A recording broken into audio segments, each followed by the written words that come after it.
আসসালামু আলাইকুম। আশা করি সবাই ভালো আছেন। আমি মেরাজ রহমান। প্রতিবারের মতো আজকেও একটি নতুন বিষয় নিয়ে এসেছি। আজকে আমি যে বিষয়টি নিয়ে কথা বলবো আপনাদের সাথে, সেটা হচ্ছে আমরা ফায়ার সার্ভিসে যখন ট্রেনিং এর জন্য আবেদন করে থাকি, আবেদন করার পর এই সার্টিফিকেটটা আমরা কিভাবে পেতে পারি? নরমালি যখন আমরা প্রিভিয়াস একটা সময়ে আবেদন করার পর এই আবেদন প্রেক্ষিতে আমরা ফায়ার সার্ভিস থেকে হার্ড কপি সার্টিফিকেট আনা লাগতো এবং সেটা খুব একটা সময় ও এই পাশাপাশি দেখা যাচ্ছে যে এটা একটা মানে বেশ ঝামেলাপূর্ণ ছিল আরকি। কিন্তু এখন আমরা অনলাইনে সেটা আবেদন করতে পারি এবং এই আবেদনটা আমাদের অনেকেই আমরা জানি না যে এই আবেদনটা কিভাবে করতে হয়, প্রসেসটা কি। বিষয়টা একেবারেই সহজ। আবার যদি প্রসেস মোতাবেক আপনি যেতে না পারেন তাহলে প্রসেসটা অনেক বলা যায় এক কথায় জটিল আছে। তো আমরা কথা না বাড়িয়ে চলুন আমরা জেনে নিই যে আমরা কিভাবে ফায়ার সার্ভিস সিভিল ডিফেন্স থেকে ফায়ার ফাইটার ট্রেনিং সার্টিফিকেটটা আমরা ডাউনলোড করতে পারবো। সর্বপ্রথম আপনাকে যেটা করতে হবে, আপনাকে লগ ইন করতে হবে ফায়ার সার্ভিস সিভিল ডিফেন্সে। লগ ইন করার জন্য আপনাকে আপনার মেল আইডি পাসওয়ার্ড আছে, আমি এর আগে দেখিয়েছিলাম যে আপনি যে মেল আইডি পাসওয়ার্ড দিয়ে কিভাবে লগ ইন করতে পারবেন। সেখানে লগ ইন করার পর এরকম একটা ইন্টারফেস আসবে আর কি। এই ইন্টারফেস আসার পর আপনাকে যেটা করতে হবে, সার্টিফিকেট নিশ্চিত করুন। একটু নিচে দিকে স্ক্রল গেলে আপনি সার্টিফিকেট নিশ্চিত করুন এই জায়গায় ক্লিক করতে হবে। যখন আপনি এখানে ক্লিক করবেন তখন আপনি দেখুন যে আপনার এখানে আহ, যে সার্টিফিকেট গুলি আগে নিয়েছেন বা এখন নিবেন সেই সার্টিফিকেট গুলি আছে, বা এখন নতুন করে নিতে হলে আপনাকে দেখেন ডান পাশে নতুন যোগ করুন, এখানে আপনাকে ক্লিক করতে হবে। যখন আপনি এখানে ক্লিক করবেন তখন আপনাকে একটা যে ড্যাশবোর্ড দেখা যাবে, সেই ড্যাশবোর্ডে কিছু ইনফরমেশন দিতে হবে। সেই ইনফরমেশন এখানে দেখা যাচ্ছে যে আবেদনের আইডি, এখানে তার পাশাপাশি আছে হচ্ছে participants attendance sheet CSV format, এখানে আপনাকে আপলোড করতে হবে। যখন আপনি চুজ দিবেন, চুজ দেওয়ার পরে আপনাকে যেখানে ফাইলটা রেখেছেন সেই জায়গাতে আপনাকে সিলেক্ট করলে, এখানে যখন আপনি সিলেক্ট করবেন সেখান থেকে আপনি আপলোড করতে পারবেন। এরপরে আপনাকে যেটা করতে হবে, participant attendance PDF file share করতে হবে। সে একই প্রসেস ভাবে আপনি সেখানে পার্টিসিপেন্ট যে অ্যাটেন্ডেন্স শিটটা আছে সেখানে আপনাকে পিডিএফ ফাইলে আপনাকে ই করতে হবে। চুজ ফাইলে ক্লিক করলে আপনি হচ্ছে পেয়ে যাবেন যেখানে আপনার কাঙ্ক্ষিত যে ফাইলটা আছে সেই ফাইল থেকে।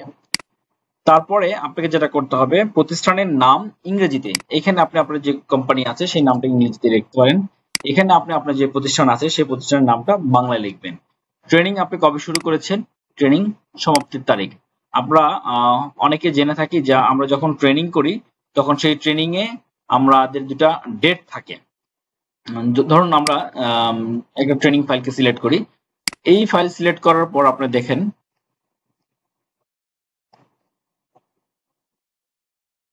টোটাল এই প্রসেসটা আমরা মেনটেন করতেছি। তাহলে এখানে দেখেন এটা ডেট আছে যে আপনি কোন কোম্পানি, সেখানে আপনার ট্রেনিং 31 মে 2022।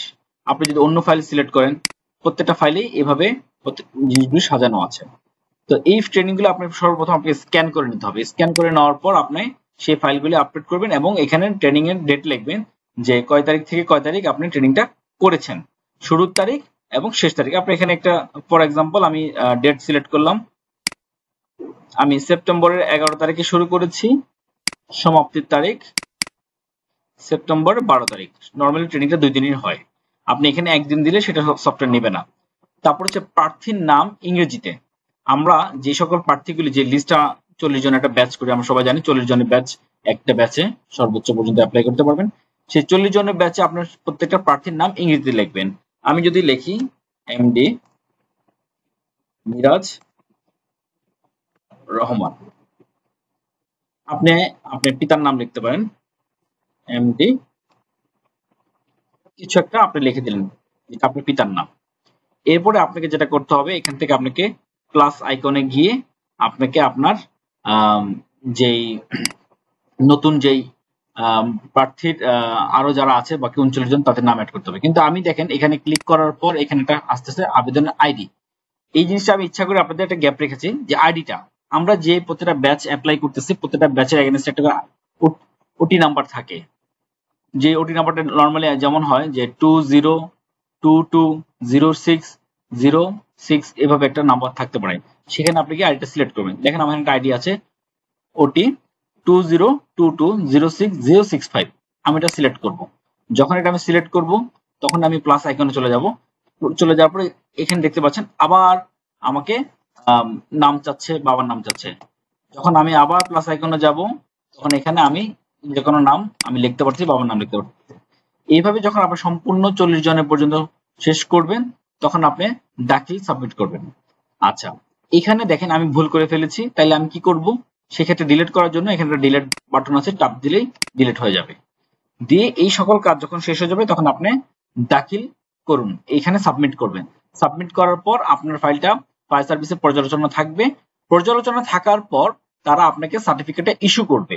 আচ্ছা, এখন এখানে একটা গুরুত্বপূর্ণ বিষয়, এখানে দেখেন একটা আইডি শো করতেছে, আর কোনো আইডি শো করতেছে না।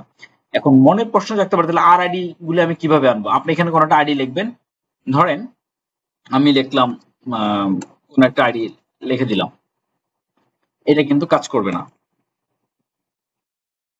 2023006098 কাজ করবে না।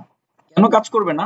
তার কারণ হচ্ছে আমার যতগুলো ব্যাচ আমি আবেদন করেছিলাম প্রত্যেকটা ব্যাচের জন্য এরকম একটা আইডি ছিল। ওই আইডিটা আপনাকে ফায়ার সার্ভিসে, সিভিল ডিফেন্স, আপনি যে এরিয়াতে আছে সেই এরিয়া কনসার্ন পিপলের কাছ থেকে আপনাকে সেটা অ্যাপ্রুভাল নিতে হবে যে আমার এই আইডিটাকে অ্যাক্টিভ করে দেন। যখন তারা অ্যাক্টিভ করবে তখন এখানে শো করবে। যদি আপনি তারা অ্যাক্টিভ না করে তাহলে সেখানে শো করবে না। আমার এখানে অ্যাক্টিভ করাতে আমি এখান থেকে নির্বাচন করতে পারি। এখানে যদি আপনার 10টা থাকতো তাহলে আপনি 10টা থেকে যেটা সিলেক্ট করবেন সেটা হতো। এখানে দেখেন লেখা আছে অ্যাক্টিভ নির্বাচন করুন। তো এটা যখন আপনি 10টা থাকতো 10টা থেকে একটা নিতে পারতেন। আমার এখানে একটা করেছি তাই একটা আছে। এইভাবে আপনাকে প্রথমে আইডি সিলেক্ট করে দেন সাবমিট করতে হবে। এখন আমি এটা সাবমিট করছি না, কারণ আমি এটা এখনো পূর্ণাঙ্গ শেষ করিনি। এখন আমরা ব্যাকে যাব। ব্যাকে গেলে আমরা নর্মালি যেটা করি, অনেকে হচ্ছে এই পাশ থেকে ব্যাক অপশন ক্লিক করি। দেখা যায় অনেক সময় আমি আমার রিসেন্ট ব্যাকে যেতে পারি না, হয়তো যে ফাইল থেকে আসে সেখানে ব্যাকে চলে যায়। তাই আপনি সবসময় এই পার্টটা ইউজ করবেন। আচ্ছা, এইভাবে করে আপনি যতগুলি ব্যাচ অ্যাপ্লাই করবেন সবগুলিতে নতুন যোগ করবেন। এরপর আমরা এখন চলে যাচ্ছি যে আমাদের যে প্রথম যে ফ্রন্ট পেজটা পেয়েছিলাম, এখন এখানে আমরা সার্টিফিকেট নিশ্চিত করেছি। আর এখন আমরা সার্টিফিকেট সংগ্রহ করব। সার্টিফিকেট কি করব? জমাকৃত আবেদন আমরা যাব। জমাকৃত আবেদনে যখন যাবেন আপনি টোটাল ফায়ার সার্ভিস যত আবেদন করেছেন সকল আবেদন এখানে আপনি দেখতে পারবেন। আপনি দেখতে পাচ্ছেন যে আমার এখানে অলরেডি আমি যে কটা ব্যাচের সার্টিফিকেট নিয়েছি সবগুলো শো করতেছে। আমি যে কোনো একটাতে আমি অ্যাক্সেস নিই। আচ্ছা, আপনি এখানে দেখেন আমি যেভাবে আপনাদের দেখিয়েছিলাম যে প্রার্থীর নাম, প্রার্থীর বাবার নাম, এই যে আমরা টাইপ করেছিলাম সেম ভাবে কিন্তু ফায়ার সার্ভিস আপনার নামে সার্টিফিকেট ইস্যু করতেছে। এইটা হচ্ছে তার ইন ডিটেলস। এখন আপনি সার্টিফিকেট রিকোয়েস্ট এখানে ক্লিক করেন, কাজ হবে না। তো প্রশ্ন আসতে পারে যে এখানে ক্লিক করলে কাজ হচ্ছে না কেন? যখন আমরা দাখিল করেছিলাম লাস্ট পেজ যেটা আমি শেয়ার করেছিলাম যেখানে আমরা আবেদন করব, দাখিল করার পর এখানে আপনার আসবে প্রিন্ট অল। প্রিন্ট অলে ক্লিক করলে আপনার এখানে সার্টিফিকেটগুলি ডাউনলোড হবে। যখন সার্টিফিকেটগুলি ডাউনলোড হবে তখন আপনি এই জায়গা থেকে সার্টিফিকেট প্রিন্ট অল দিলেই সার্টিফিকেটগুলো কিপ করতে পারবেন।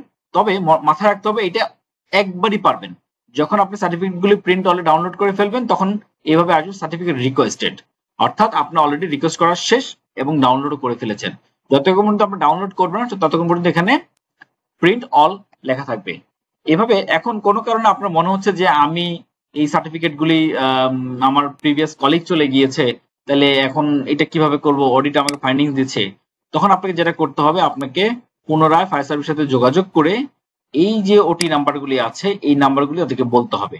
এই নাম্বারগুলি বললে আপনাকে তারা সেই ফাইলগুলি চালু করে দিবে। দেওয়ার পর আপনি সেখানে যাবেন, যাওয়ার পর এইভাবে ইন্টারফেস আসবে, প্রিন্ট অল আসবে, সেখানে আপনি ক্লিক করলেই আপনার সার্টিফিকেট গুলি ডাউনলোড হয়ে যাবে। ঠিক আছে? তো বন্ধুরা, এই ছিল আজকের মতো আমার আপনাদের সাথে শেয়ার করার যে বিষয়গুলো আর কি। আমার YouTube channel Miraj and compliance, এই জাতীয় ভিডিওগুলো আপনারা পাবেন এবং আমি চাই আপনারা এই ভিডিওগুলির মাধ্যমে আপনারা আপনাদের মধ্যে শিখতে পারেন। কারণ এই যে ভিডিওটা আমরা আপনার সাথে শেয়ার করেছিলাম সেটা আমার সাথে আসলে মানে আমি নিজেই অনেকটা পেইন নিয়ে শিখতে হয়েছে, কেউ ভাবে আমাকে শিখিয়ে দেয়নি। এবং আমার প্রিভিয়াস যে আমি আপনাদের সাথে আরো কিছু এটা আপলোড করেছিলাম ভিডিওগুলি, যেটা আপনি কিভাবে রেজিস্ট্রেশন করবেন যে প্রসেসগুলি আছে সেটা আপনি এখান থেকে দেখে নিতে পারেন। যেমন এখানে বেটার ওয়ার্ক একটা রেজিস্ট্রেশন প্রসেস। তো যাই হোক, আর কথা বাড়াবো না। আমার ভিডিও ভালো লেগে থাকলে আপনারা অবশ্যই আমাকে লাইক কমেন্ট করবেন এবং যদি কোনো সাজেশন থাকে, নতুন কোনো ভিডিও জানার থাকে সেটা আমাকে বলবেন, আমি ট্রাই করব। আর আমি না পারলে অবশ্যই জেনে আমি আপনাদের জানাবো। তো আশা করি ভিডিওটা আপনাদের কাজে লাগবে। ধন্যবাদ।